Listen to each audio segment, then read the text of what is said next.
তৃণমূল আমলে একাধিক দুর্নীতির কথা আমরা শুনেছি। এবার নতুন করে সামনে আসছে হেলিকপ্টার দুর্নীতি। ইডি স্পষ্টত এক অভিযোগ এক্ষেত্রে তৃণমূলের বিপক্ষে এনেছে। তৃণমূলের টাকায় কেনা হেলিকপ্টার এক্ষেত্রে তৃণমূলই নাকি ভাড়া নিত। এই অদ্ভুত অসাধ্য সাধন কর্মকাণ্ডটি কিভাবে ঘটেছে আজকের এই ভিডিওতে আমি ডিটেইলিং আলোচনা করব। মনে রাখবেন, তিনটে অ্যাকাউন্টে প্রায় 440 কোটি টাকা আপাতত ফ্রিজ করেছিল ইডি, এবং পরবর্তীকালে কোর্টের নির্দেশে শর্ত সাপেক্ষে আজকে একটু আগে সেই টাকা ব্যবহারের অনুমতি পেয়েছে কালীঘাট তৃণমূল। কিন্তু কি এই হেলিকপ্টার দুর্নীতি, কেন এত বিতর্ক, এবং কিভাবেই বা এই টাকা চতুরভাবে আহ, হেলিকপ্টারের পিছনে ইনভেস্ট করেছিল তৃণমূল কংগ্রেস, তা আজকে বিভিন্ন ক্ষেত্রে রিপোর্টে প্রকাশিত হয়েছে। প্রথমত, এই মামলাটি সূত্রপাত হয়েছে কলকাতার একটি এভিয়েশন ম্যানেজমেন্ট ও লিজিং সংস্থা কেয়ারওয়েল এভিয়েশন ইন্ডিয়া প্রাইভেট লিমিটেডে ইডি তল্লাশি অভিযানের মাধ্যমে। কৌতূহলজনক বিষয় হলো, সংস্থাটি 2021 সালে সেপ্টেম্বর মাসে নথিভুক্ত হয়েছিল, এবং তার আগেই তৃতীয়বারের মতো বিপুল পরিমাণে ম্যান্ডেট নিয়ে ক্ষমতায় আসে তৃণমূল কংগ্রেস।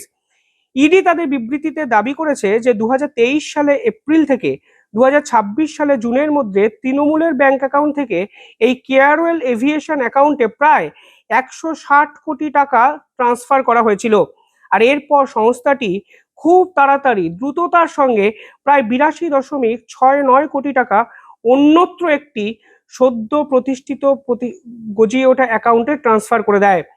ইডি পরবর্তীকালে দাবি করে যে তৃণমূলের কাছ থেকে পাওয়া এই অর্থ ব্যবহার করে কেয়ারওয়েল একটি বিলাসবহুল বিজনেস জেট, যার নাম এমব্রায়ার 600, এবং একটি আগাস্টান 109 এসপি হেলিকপ্টার কিনেছিল। এই দুই বিমানের দাম ছিল প্রায় 112 কোটি টাকা। এমব্রায়ার 600 বিমানটি হলো ব্রাজিলীয় সংস্থা এমব্রায়ার তৈরি একটি মাঝারি আকাশের বিজনেস জেট। এটির আভ্যন্তরীণ সজ্জা অত্যন্ত বিলাসবহুল, এবং এতে এমন অনেক আসন রয়েছে যেখানে আপনি সিট থেকে খুব তাড়াতাড়ি শোয়ার বিছানায় কনভার্ট করে নিতে পারবেন। অন্যদিকে আগাস্তা 109 এসপি হলো ইতালীয় সংস্থা লিওনার্দোর তৈরি একটি উচ্চ গতির টুইন ইঞ্জিন বিশিষ্ট ভিভিআইপি হেলিকপ্টার। অর্থাৎ এই দুই হেলিকপ্টার স্পেশালি তৃণমূল কংগ্রেসের জন্য কেনা হয়েছিল, যা ইডি দাবি করেছে, এবং এই হেলিকপ্টার কেনার পিছনে তৃণমূলেরই অর্থ জড়িত ছিল।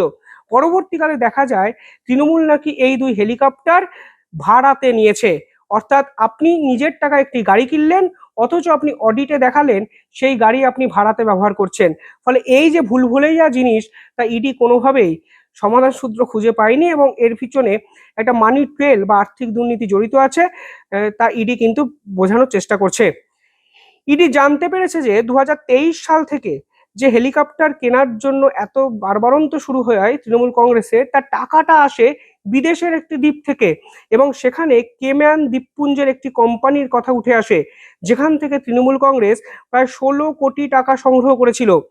ইডি বিবৃতিতে দাবি করেছে যে 2023 সালে কেম্যান দ্বীপপুঞ্জ একটি নির্দিষ্ট সংস্থার থেকে প্রায় 17 লক্ষ মার্কিন ডলার জামানতবিহীন ঋণ হিসাবে নেওয়া হয়েছিল। অর্থাৎ এই টাকা তৃণমূল কংগ্রেসকে দেওয়া হয়েছিল কোনো সুদ বা মানে জামানতবিহীন একটি ট্রান্সফরমেশনে। অর্থাৎ কেম্যান দ্বীপপুঞ্জের সংস্থাটির মালিককে কেই বা টাকা দিল তৃণমূল কংগ্রেসে, এবং হেলিকপ্টার কেনার জন্যই বা এত টাকা কেন তৃণমূল কংগ্রেসকে দেওয়া হবে, এ বিষয়ে একাধিক প্রশ্ন কিন্তু সে ইডি এই তদন্তে তুলেছে। এরপরে আরো একটি চমকপ্রদ বিষয়, ইডি পরিষ্কারভাবে দাবি করছে যে আর্থিক যে লেনদেন হয়েছিল তার মধ্যে কোনো ট্রান্সপারেন্সি নাকি নেই। অর্থাৎ এই হেলিকপ্টার এবং জেট বিমান উভয়ই ভাড়া হিসাবে তৃণমূল কংগ্রেসকে দেওয়া হয়েছিল, অথচ কেয়ারওয়েল তৃণমূল কংগ্রেসের থেকে পাওয়া অর্থ থেকেই এই বিমান কিন্তু কিনেছিল। অর্থাৎ আমি যেটা বললাম, আপনি একটি টাকা দিয়ে, নিজস্ব টাকা দিয়ে একটি গাড়ি কিনলেন, অথচ অডিট রিপোর্টে দেখা গেল সেই গাড়ি আপনি ভাড়াতে চালাচ্ছেন। এই যে ভুলভুলিয়া বিষয়, কনফিউজিং বিষয়, সেটা কিভাবে হলো, সেটাই এখন ইডির কাছে সব থেকে বড় প্রশ্ন। এই যে কেয়ারওয়েল এভিয়েশন, তা কিন্তু ভিভিআইপিদের চার্টার্ড পরিষেবা প্রদান করত। তার মধ্যে ছিলেন তৃণমূলের শীর্ষস্থানীয় নেতারাও। মমতা ব্যানার্জির ভাইপো অভিষেক ব্যানার্জিও কিন্তু এই পার্টিকুলার জেট সংস্থার থেকে বিমান ভাড়া নিত। ইডি তাদের বিবৃতিতে বলছে যে এমব্রায়ার 600 যে বিমান এবং আগাস্তা হেলিকপ্টার তা দলের তহবিল থেকে কেনা সত্ত্বেও পরবর্তীকালে কিভাবে তৃণমূল কংগ্রেসকে ভাড়া দেওয়া হলো। এমনকি এরপর বিমান ব্যবহারের অজুহাতে বিপুল পরিমাণে অর্থ স্থানান্তরকরণও করা হয়েছিল এই নির্দিষ্ট কোম্পানিতে। ফলে এই বিষয়টি অত্যন্ত জটিল জায়গায় পৌঁছে যায় এবং ইডি কোনো সমাধান সূত্র খুঁজে না পেয়ে পুরো বিষয়টিকে নিয়ে পৌঁছে যায় আদালতে এবং অ্যাকাউন্ট ফ্রিজ করা হয়। তৃণমূল কংগ্রেস আজকে আদালতে যায় এবং তৃণমূল কংগ্রেস পরিষ্কারভাবে তাদের অ্যাকাউন্ট খুলে দেওয়ার জন্য দাবি জানান। অভিষেক মনু সিংভি একাধিক গুরুত্বপূর্ণ দাবি এক্ষেত্রে করেছেন। তার মধ্যে উল্লেখযোগ্য বিষয় হলো আজকে অভিষেক মনু সিংভি আদালতে বলেছেন যে কোনো অবস্থাতেই যদি অ্যাকাউন্ট ফ্রিজ রাখা হয় তাহলে একটি দলের তাহলে মানে দলের কাজকর্ম চালানোই বড়সড় প্রশ্নের মুখে পড়ে যায়। ফলে অভিষেক মনু সিংভি অত্যন্ত গুরুত্বপূর্ণ কিছু পয়েন্ট তুলে ধরেন এবং আজকে আদালতের বিচারপতি একটি স্পেশাল অফিসার নিয়োগ করেন যিনি তৃণমূল কংগ্রেসের এই অ্যাকাউন্টকে সামলাবেন সেপ্টেম্বর মাস অবধি। অবসরপ্রাপ্ত বিচারপতি সুব্রত তালুকদারের নেতৃত্ব মূলত তিনি এই অ্যাকাউন্টকে দেখবেন এবং মূলত তিনটি কাজে তৃণমূল কংগ্রেস এই অ্যাকাউন্ট থেকে টাকা তুলতে পারবেন। প্রথমত প্রয়োজনীয় আইনি যে খরচ আছে সেটা মেটানোর জন্য এই অ্যাকাউন্টকে ব্যবহার করতে পারবেন। দৈনন্দিন কাজকর্ম করার জন্য এই অ্যাকাউন্টকে ব্যবহার করতে পারবেন এবং ইম্পর্টেন্ট যেটা বিষয় তা হলো আজকে তৃণমূল কংগ্রেস মানে কালীঘাট তৃণমূল এবং নতুনভাবে গজিয়ে ওঠা তৃণমূলের মতো সংঘাতও কিন্তু দেখা গেল আদালত চত্বরে, সেটাও কিন্তু বেশ চমকপ্রদ। আজকে বিচারপতি স্বয়ং একটি প্রশ্ন তোলেন। বিচারপতি ভট্টাচার্য প্রশ্ন তোলেন যে সন্দেহজনক পরিস্থিতিতে পাওয়া যে কোনো সম্পত্তি পুলিশ আধিকারিক বাজেয়াপ্ত করতে পারেন। যে কোনো সম্পত্তির মধ্যে তো ব্যাংক অ্যাকাউন্টও পড়ে, ফলে এই নিষিদ্ধ ঘোষণা করে দেওয়ার মধ্যে কোনো আইনত ভুলভ্রান্তি নেই। মনু সিংভি পরিষ্কার বলেন যে এই যদি ব্যান করতেই হতো তাহলে প্রয়োজনীয় গ্রহণযোগ্য তথ্য থাকা প্রয়োজন ছিল, কিন্তু এরপর কোনো অবস্থাতেই কোনো তথ্য নাকি ইডি প্রোভাইডই করতে পারেনি। বিক্ষুব্ধ তৃণমূল যে শিবির আছে তাদের আইনজীবী হঠাৎ করে সবকিছু ছেড়ে ছুড়ে অন্য একটি প্রসঙ্গ অবতারণা করেন কোর্টে। তিনি বলা হচ্ছে, তারা বলে বসেন যে আমাদের তো দলত্যাগী বলা হচ্ছে, কিন্তু আমরাই আসল তৃণমূল, তাই আমাদের অধিকার থাকবে এই অ্যাকাউন্টগুলোর প্রতি।